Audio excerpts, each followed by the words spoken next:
The voting chamber fell silent after the final count appeared on the holographic display. 247 votes against, 1 vote in favor.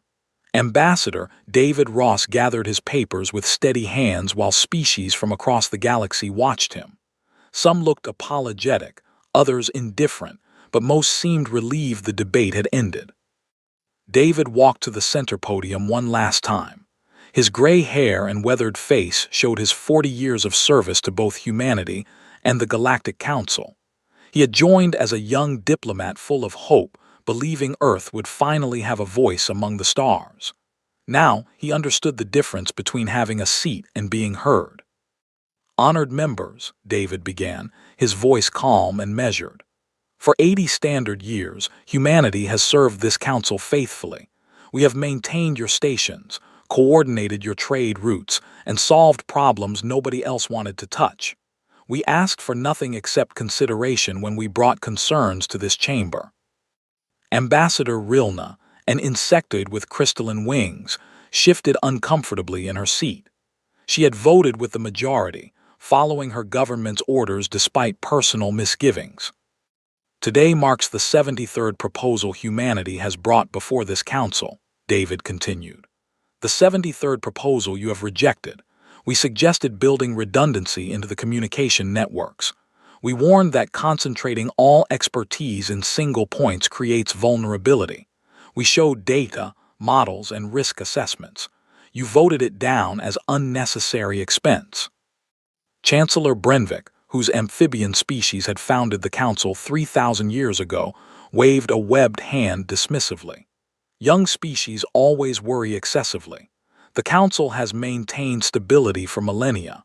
Your anxiety does not justify the expenditure." David smiled, though sadness filled his eyes. "You are correct, Chancellor. Our anxiety does not justify the expenditure. Therefore, effective in 30 days, humanity will withdraw from the Galactic Council.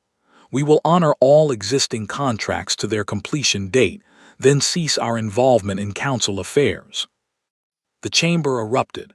Delegates shouted questions, demands, and protests. Brenvik's throat sac inflated with anger. Rilna stood, her wings buzzing in distress, but David had already left the podium. Tessa Wade, a junior diplomat in her first year of service, met David outside the chamber. Her hands trembled slightly. "Sir, they're going to panic when they realize what we actually do here." "I know," David replied. "Pack your office, Tessa. We have 29 days to complete our withdrawal with dignity." Across the council headquarters, human staff began the orderly process of departure. Engineers left detailed handoff notes for equipment they maintained. Administrators organized files and access codes. Communications specialists documented procedures. Everything done properly, professionally, by the book. On the medical station orbiting Trellis Prime, Dr. Henley Park supervised the transfer of her department to a Felarian physician. "The environmental controls integrate 17 different species requirements," she explained. "Oxygen levels, temperature, humidity, gravity, all cycling through different zones. The management system was designed by humans to handle the complexity." The Felarian doctor, whose species breathed methane, looked at the control interface with growing concern. "This seems extremely complicated." "It is," Henley agreed. "But it works. Just follow the maintenance schedule every 8 hours."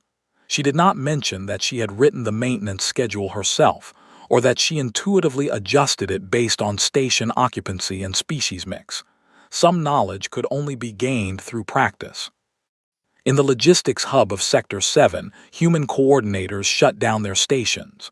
Pravis, a Gulnari merchant, watched them leave with increasing worry. "Who will manage the shipping routes?" he asked. A human logistics officer named Carmen shrugged. "The automated system should handle it. Just follow the protocols." "But what if something goes wrong?" Pravis pressed. "Last month, 3 different species cargo requirements conflicted. You found a solution in 20 minutes." "I'm sure the council will figure it out," Carmen said gently. "Our contract ends in 4 weeks." Pravis had worked with humans for 15 years. He knew their talent for understatement. When they said the council would figure it out, they meant nobody else had any idea how to handle the situation. 23 days into the withdrawal, Chancellor Brenvik called an emergency session. "The humans are actually leaving," he announced, as if this surprised him. "We must discuss filling their positions." Rilna had spent 3 weeks reviewing humanity's contributions. The list seemed endless. Infrastructure maintenance, cross-species communication, trade coordination, medical protocols, educational materials, entertainment networks, and 1,000 other services nobody had considered important because they simply worked. "Chancellor, we need to contact Earth's government," Rilna said. "Negotiate a new arrangement. We underestimated their value." "Absolutely not," Brenvik snapped. "We will not beg a species barely a century old to reconsider. Other species will fill these roles. We managed before humans arrived. We will manage after they leave." But Earth had not joined an empty galaxy. Humans had joined a complex, interconnected civilization and made themselves essential by doing what nobody else could or would do. They solved problems that required understanding multiple perspectives simultaneously. They bridged gaps between species who barely tolerated each other. They made incompatible systems work together through creativity and persistence. On the final day, David Ross stood in his empty office. 80 years of service packed into storage containers. He recorded one last message for the council archives. "We came to you as students, hopping to learn. We leave as teachers, though you never wanted the lesson. Humanity will remember the council fondly. We made friends here, learned much, and contributed what we could. We hope you find solutions to the challenges ahead. Perhaps someday we will meet again as true equals. Until then, we wish you well." 7 days after the last human departed council space, alarms screamed through Medical Station Trellis Prime. Environmental controls failed in the Sector 4 ward. 17 species evacuated in emergency suits while technicians frantically searched for solutions. The maintenance schedule made no sense without understanding why each step mattered. The Felarian doctor called Henley Park's personal contact. The message returned undeliverable. She had blocked all council communications. In the logistics hub, Provis's ship sat stranded at a station where refueling systems had stopped working. Nobody knew how to restart them because 3 different technologies needed precise synchronization. The human who understood that synchronization had retired to Earth. Across council space, small failures multiplied. Nothing catastrophic yet, just inconveniences. A translator glitch here, a scheduling conflict there, a shipment delayed. But the galaxy ran on millions of small systems working in harmony, and harmony required a conductor. The conductor had left the stage. Rilna stood in the empty human quarter of council headquarters, reading reports of spreading problems. She finally understood what David had tried to tell them. Humanity had not been asking for power or prestige. They had been trying to teach the council to maintain what they had built together. The lesson was beginning. Provis had never considered himself an expert on anything except selling quality textiles across 12 sectors.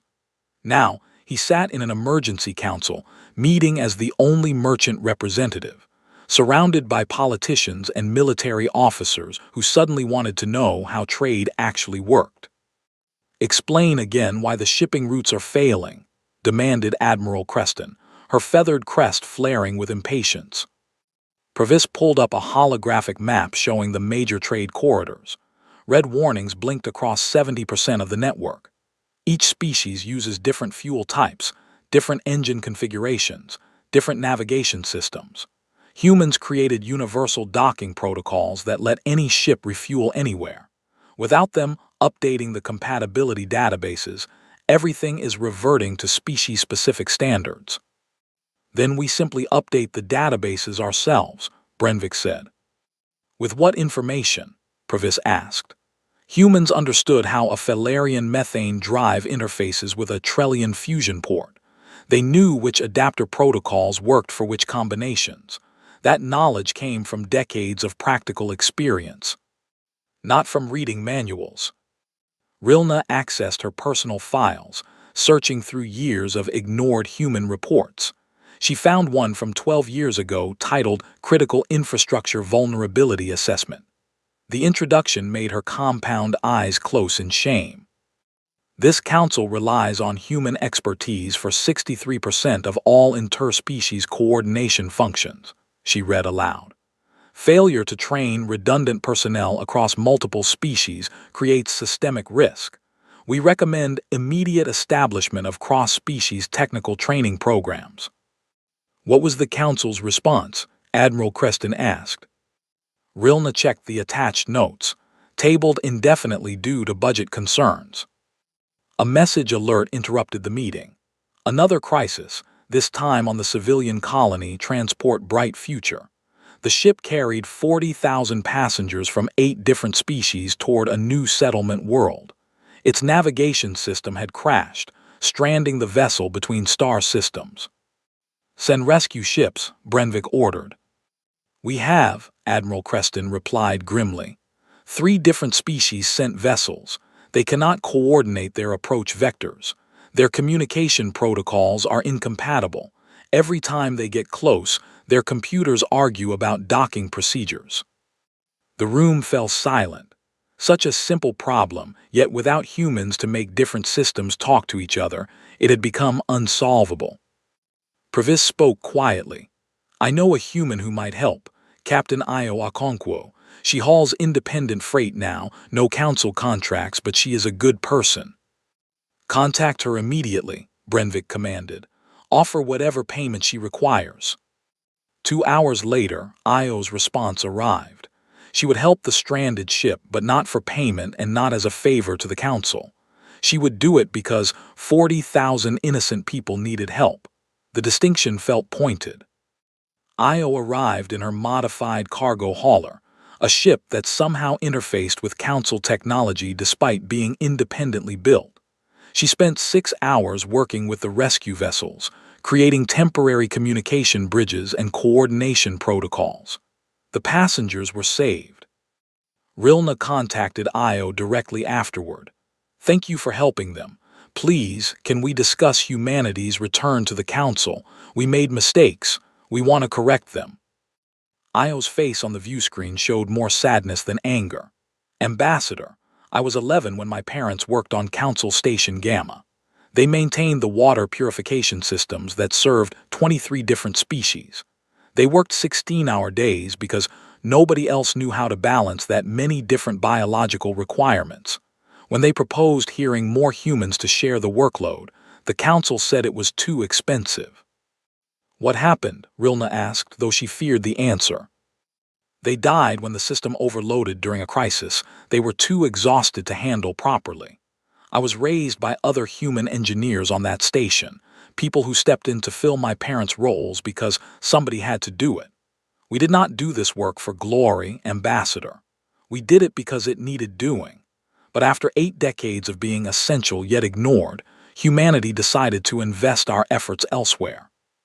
Where? Rilna asked. Io smiled slightly. Somewhere we are appreciated. Good luck, Ambassador, I truly mean that. The transmission ended. Rilna sat in darkness, thinking about all the human faces she had seen over the years. Friendly, helpful, competent people who solved problems and asked little in return. She had voted with her government, followed orders, maintained diplomatic protocol. She had never considered whether protocol served justice. 3 more emergencies emerged that week. A medical station ran out of compatible blood supplies because humans had managed the complex interspecies donation networks. A university could not coordinate class schedules for its multi-species student body. A restaurant district on a major hub station shut down because food safety protocols for different metabolisms had been human-maintained. Ordinary life throughout council space became extraordinarily difficult. Things that had worked seamlessly for decades now required hours of frustration. Citizens began demanding answers. Why had the council allowed such dependence on one species? Why had human warnings been ignored? Why had their proposals for redundancy and training been rejected? The economic projections arrived on day 43 of humanity's absence. Galactic GDP would contract by 32% within one standard year if current trends continued. Unemployment would rise. Supply chains would fracture. Some worlds might face actual shortages of necessary goods. This is unacceptable, Brenvik declared at the Emergency Economic Summit. We must compel Earth to honor its obligations to galactic stability. What obligations? Rilna demanded, her voice sharp with frustration she no longer bothered to hide. They fulfilled every contract. They gave proper notice. They left documentation. They did everything legally and professionally. We have no claim on them. Then what do you suggest? Brenvik challenged. I suggest we admit we were wrong. I suggest we apologize. I suggest we offer humanity a real voice in council decisions proportional to their contributions. I suggest we treat them as equals instead of as useful servants. That would set a dangerous precedent, another delegate argued. Other young species would demand similar consideration. Good, Rilna said. Perhaps they should. Perhaps we have been coasting on ancient glory for too long. Perhaps we need to remember that a council should listen to all its members. The debate raged for hours, getting nowhere. Meanwhile, across the galaxy, humans continued building something new in their independent territories, something that did not need council approval to exist. The question was no longer whether the council needed humanity. That had been answered conclusively. The question was whether humanity still needed the council, and with each passing day, the answer seemed increasingly clear. The lecture hall at Centaurus University had once held 500 students from 30 different worlds. Now it sat half empty, with clusters of single-species groups scattered throughout the tiered seating. Professor Aldris, a centauran with 4 arms and patient eyes, addressed the sparse crowd. We will resume the molecular biology course once we resolve the translation issues, she announced. The lecture materials were calibrated for cross-species comprehension by human educational specialists. Without them, I can either teach in Centauran for my own species or attempt simplified galactic common that loses most technical precision. A Felarian student raised a tendril. Can we not simply hire new human contractors? Aldris manipulated her data tablet with 2 hands while gesturing with the others. Earth's government has declined all educational contracts. They are focusing resources on their own institutions. Several human professors have sent personal messages expressing regret, but they respect their government's decision. Across the campus, the dining commons faced similar problems. The facility had served authentic cuisine for dozens of species, with careful attention to dietary requirements, allergies, and cultural preferences. Now the kitchen staff could only prepare foods for species whose biology they understood. Students from less common worlds went hungry or ate nutritionally inadequate substitutes. In the administration building, Dean Horvath reviewed the enrollment numbers, down 40% in just 6 weeks. Students were transferring to single-species institutions where communication and basic services still functioned. The dream of universal education was collapsing.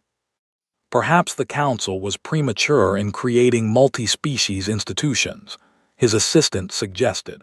Perhaps we should focus on what we can actually manage. Or perhaps we should have listened when humans told us to train backup personnel, Horvath replied bitterly. He had been one of the voices opposing increased education budgets. The savings had seemed so reasonable at the time. In the commercial district of Station Unity, restaurant owner Galissa watched her business die. For 20 years, she had served customers from across the galaxy, pride herself on accommodating every species that walked through her door. Human consultants had helped her design a kitchen where Metharian chefs could safely prepare dishes for oxygen-breathing customers, where heat requirements for silicon-based foods did not endanger carbon-based staff. Now her Metharian chef had quit because the atmospheric separation system kept failing. Her silicon-based serving staff had left after 3 customers got sick from improper food temperature.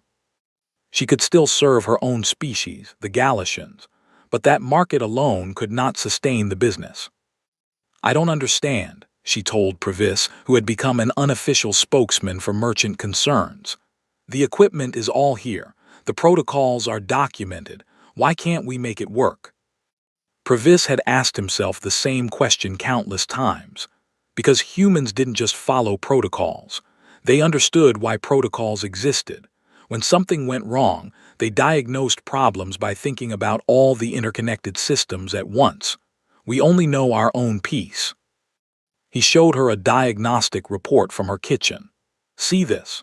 Your atmospheric separator is reading 0.3% oxygen contamination in the methane zone, technically within tolerance. A Metherian technician sees that and says it is fine. A human technician would ask why it increased from 0.1% last week. They would track down the source before it became a safety issue.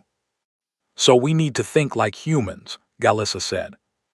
We need to train people to think across specialties, Previs corrected. Humans came from a world that forced them to be generalists.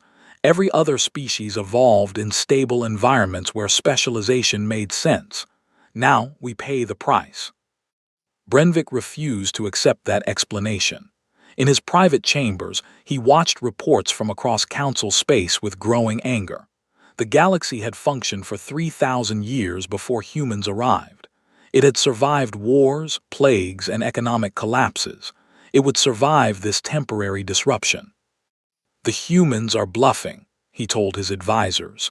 They depend on galactic trade as much as anyone. They will come back when their own economy suffers. But the reports from human space told a different story. Independent traders brought word of thriving colonies, expanding industries, and scientific advances.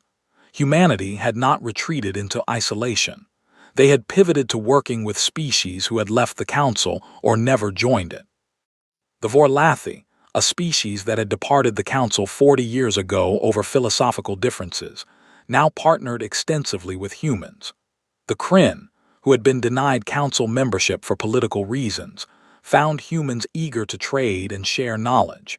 Even some Council species were quietly sending delegations to human stations. Admiral Creston received intelligence that made her crest flatten with worry. Chancellor, I think you should see this. She displayed sensor data from the frontier regions. Human stations were multiplying rapidly, using construction techniques that combined methods from a dozen different species. More concerning, they were building warships using hybrid technologies that Council military analysts had never considered possible. They are preparing for conflict, Brenvik said. I don't think so, Creston replied. These are defensive platforms protecting trade routes, but look at the design philosophy. They assumed cooperation between different species systems rather than standardization on one approach. It's more efficient and more adaptable than anything we've built. Rilna studied the data with growing understanding. They learned from us. They took the best ideas from every Council species and integrated them. This is what we could have become if we had listened to their proposals. We still have superior numbers, Brenvik insisted. Superior industrial capacity. We have stagnation, Rilna countered. We have been coasting on ancient achievements for so long that we forgot how to innovate.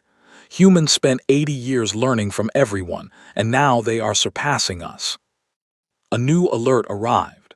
Another station failure, this time affecting the central banking network. Financial transactions between different species' economic systems had relied on human-maintained conversion algorithms. Without constant updates, currency exchanges were producing increasingly inaccurate results. Fortunes were being lost to rounding errors and exchange rate miscalculations. How long until total economic collapse? Brenvik asked quietly.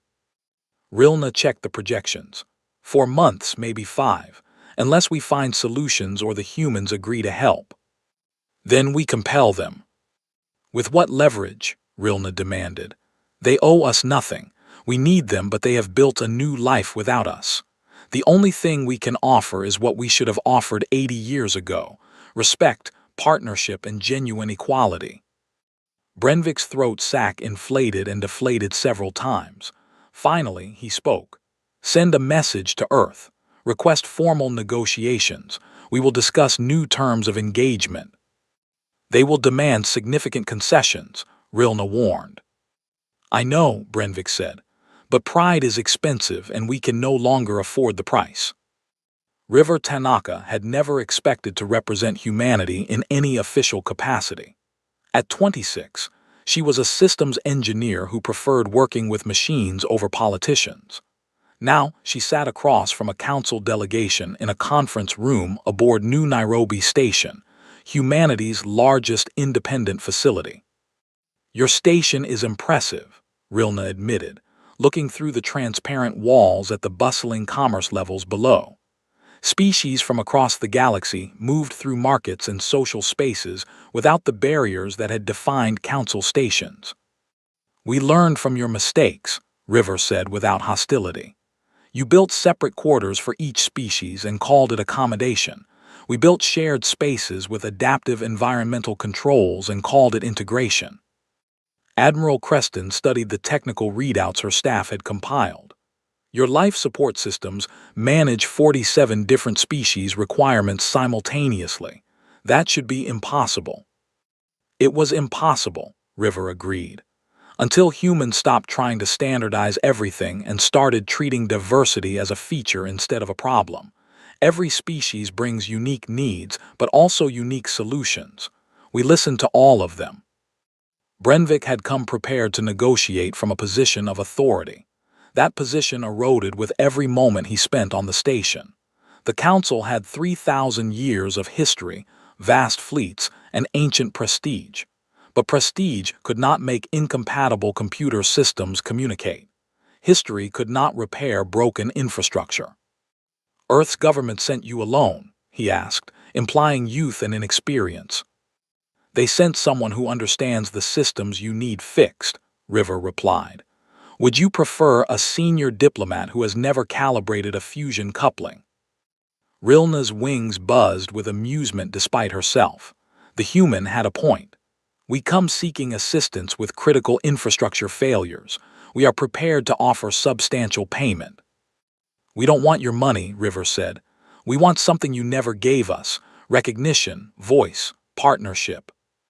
Those are vague terms, Brenvik objected. What specifically do you demand?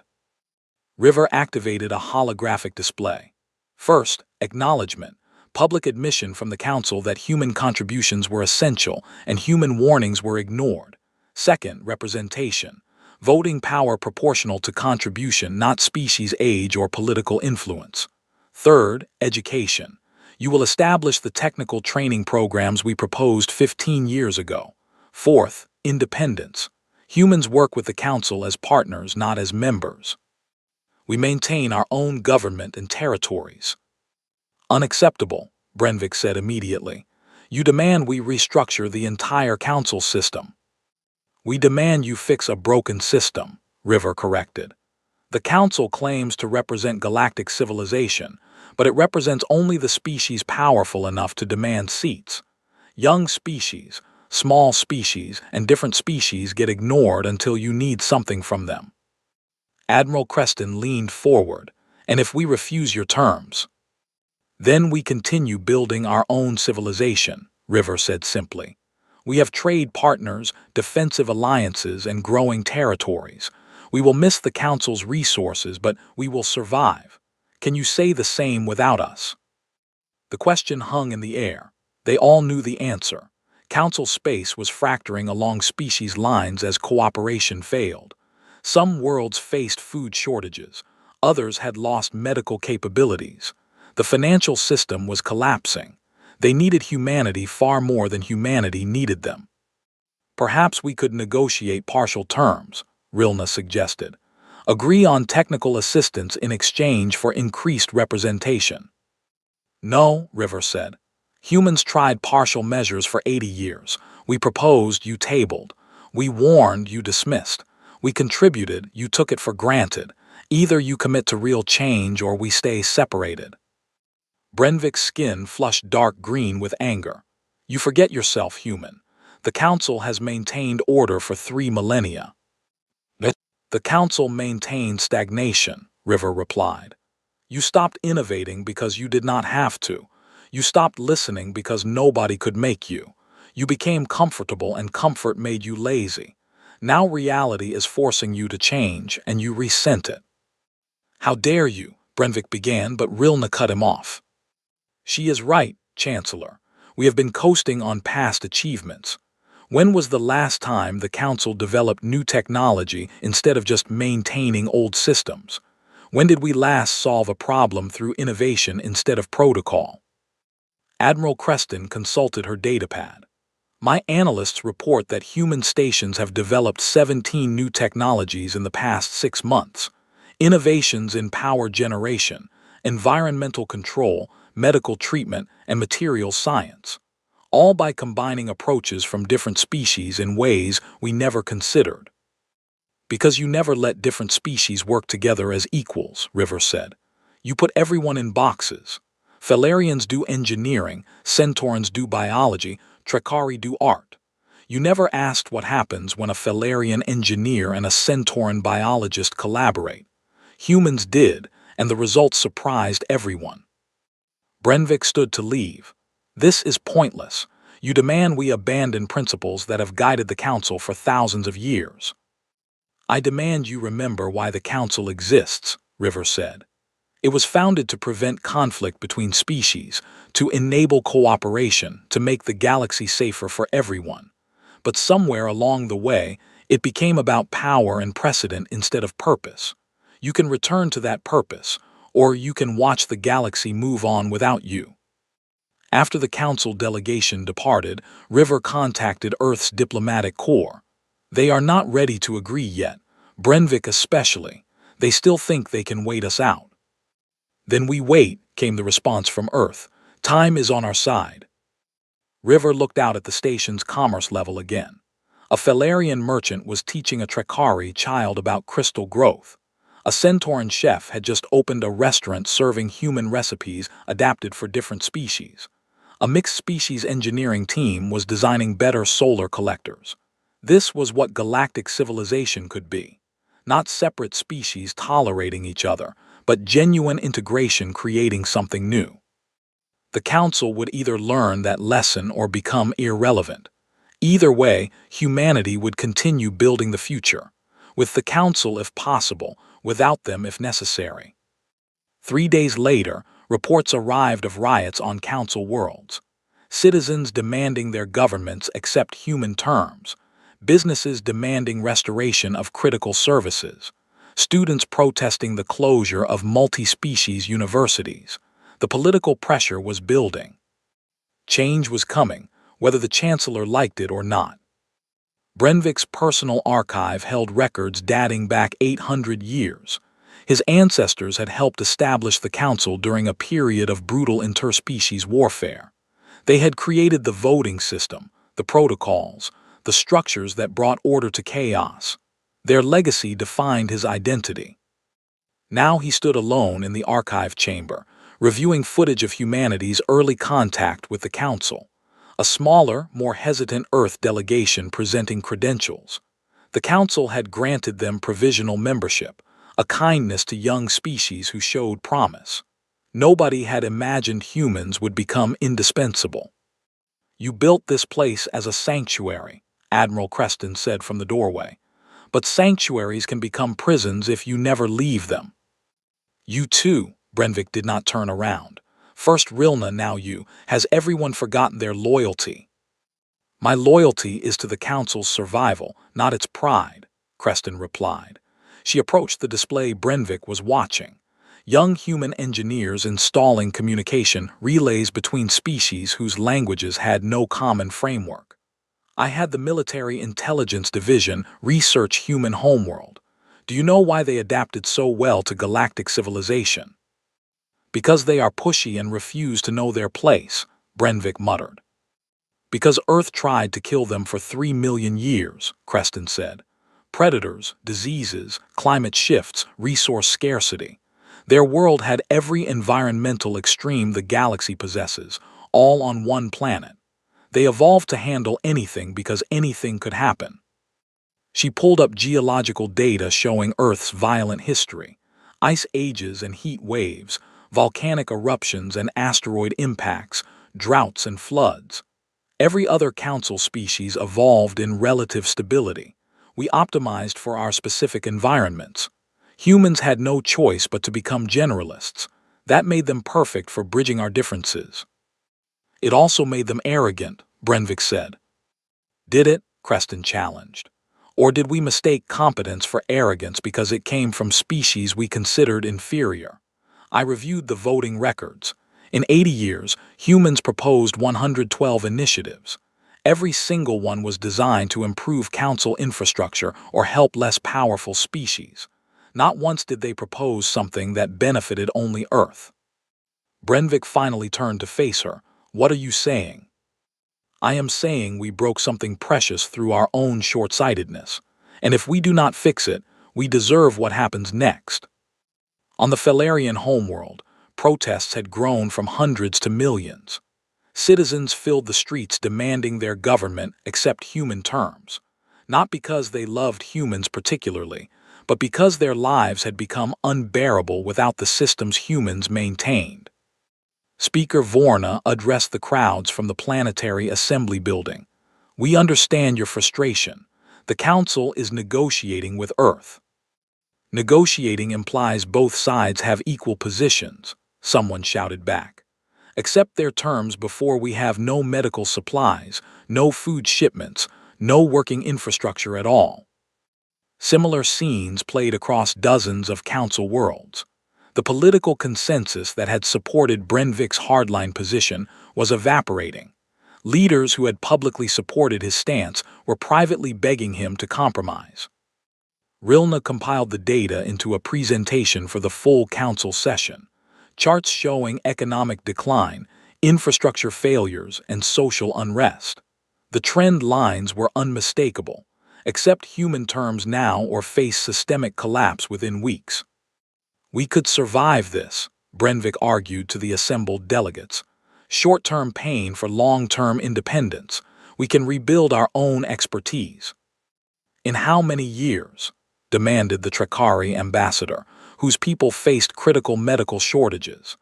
How many of my citizens should die while we train technicians to replace skills we rejected when humans offered to teach them? The Felarian proposal for immediate acceptance of human terms has broad support, Rilna announced. We should vote. And what happens to council authority? Brenvik asked. If we capitulate to human demands, what stops every other species from making similar demands? The system collapses. The system has already collapsed, Rilna said quietly. We are just deciding whether to build something better or cling to the wreckage. The vote was 221 in favor of accepting human terms, 26 against. Brenvik did not need to check the display to know he had lost. The faces around the chamber told the story. Very well, he said. I will transmit acceptance to Earth's government. But let the record show that I believe this decision will fundamentally alter the nature of galactic governance in ways we will regret. Let the record also show, Rilna added, that our arrogance and inflexibility created this crisis. Humans only asked for what should have been freely given: respect, voice, partnership. Earth's response arrived within hours. They would send technical teams to assist with critical infrastructure, but not as council employees. As independent contractors working under new terms. They would help establish training programs, but council species would do the actual learning. They would share technologies, but only with species willing to share in return. Most significantly, they would not rejoin the council. Instead, they would participate in a new organization called the Galactic Partnership Initiative, open to any species regardless of age or power. Decisions made by contribution and consensus rather than historical precedent. Focused on solving problems rather than maintaining traditions. Several species announced immediate withdrawal from the council to join the partnership. Others declared they would maintain dual membership. The council that had governed the galaxy for 3,000 years was fracturing, not through war but through irrelevance. Brenvik watched it happen with complex emotions. Part of him grieved for lost certainty. Part of him wondered if Rilna and Creston were right.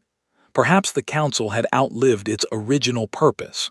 Perhaps new structures were necessary for changing times.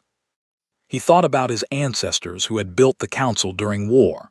They had been pragmatic, willing to try radical new approaches to achieve peace. When had their descendants become so rigid? Chancellor, his aide interrupted his thoughts.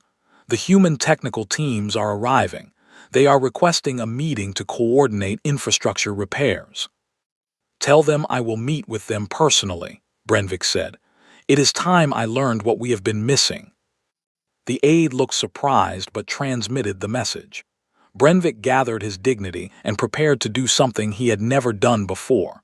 Listen to humans not as subjects or servants but as equals, perhaps even as teachers. Change was never comfortable, but stagnation led to death. The galaxy was moving forward. The only question was whether the council would move with it or be left behind. Brenvik chose to move forward. 5 years changed everything and nothing. The Galactic Council still existed, though half its former members had departed for the Partnership Initiative. The galaxy remained connected through trade and communication, though the networks functioned differently now. And humans no longer occupied a subordinate position, though many still did not fully understand why that mattered. Previs had rebuilt his textile business into something larger than before.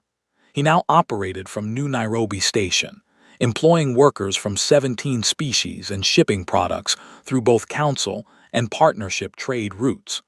The separation that had seemed so catastrophic turned out to create opportunity for those willing to adapt.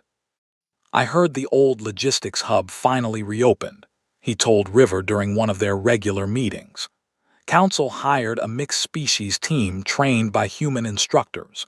Took them 3 years to understand what you people did intuitively. River smiled while reviewing shipping schedules on her datapad. Not intuitively. We just grew up thinking that different was normal instead of threatening. When you expect diversity, you build systems to handle it.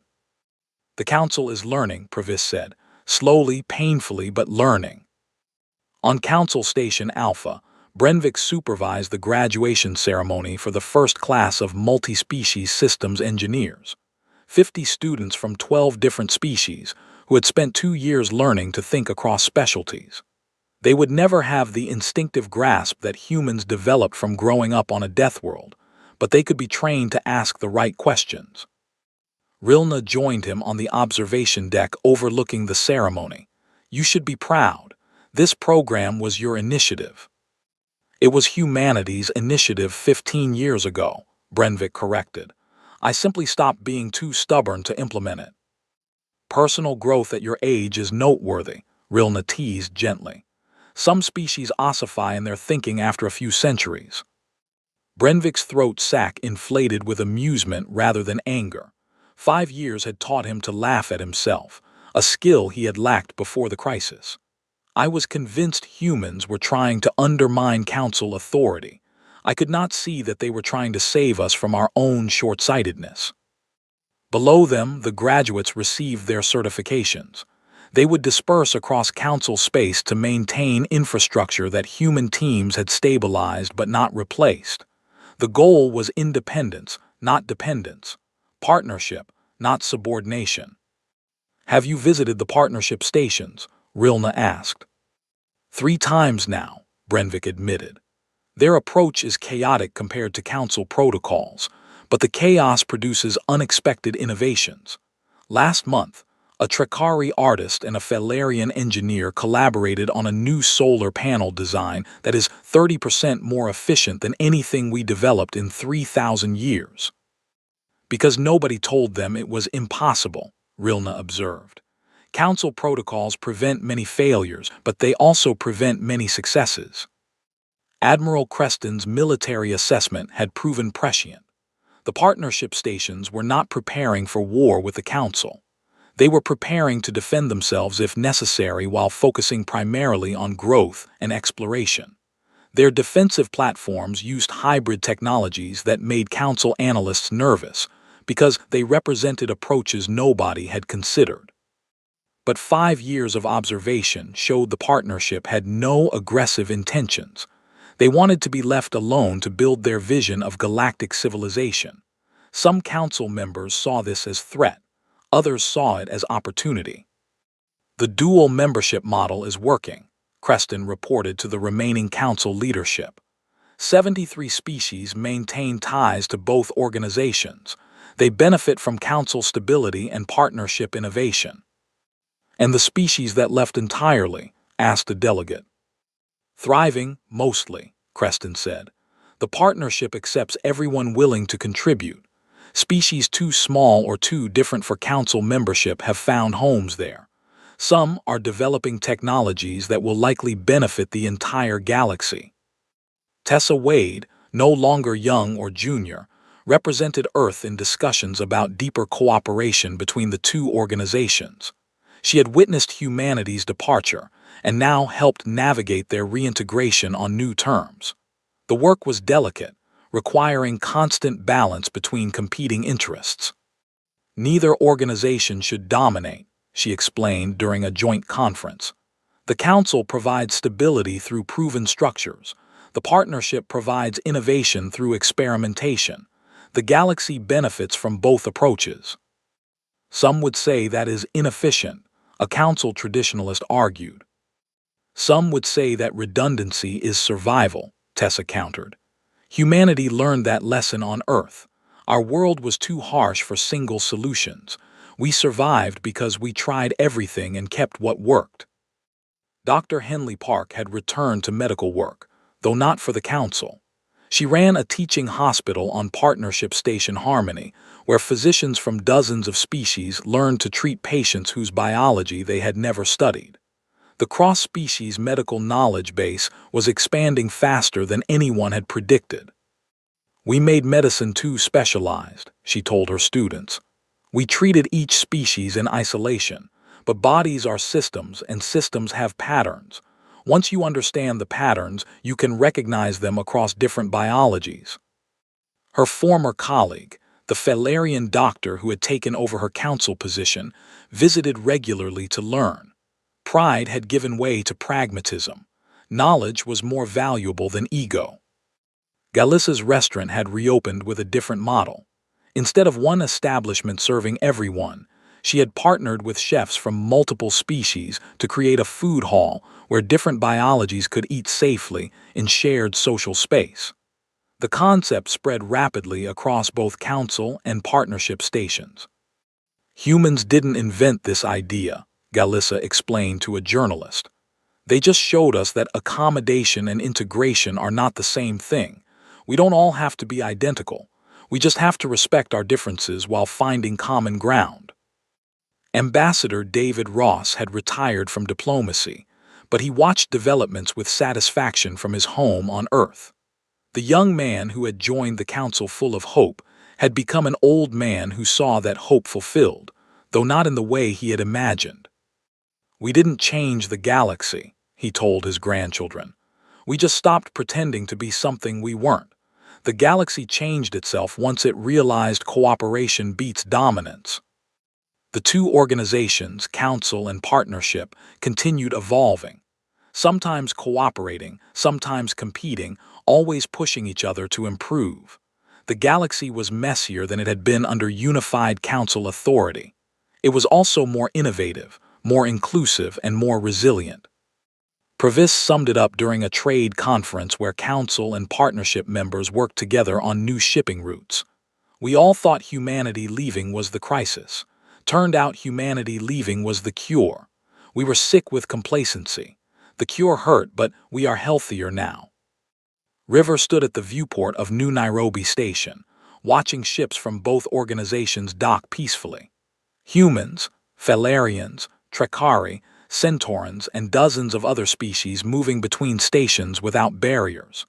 Not the forced unity of the old council, but genuine cooperation built on mutual respect. The galaxy had learned what Earth had always known. Diversity was not a problem to be solved. It was a strength to be celebrated, and the future belonged to those who understood the difference.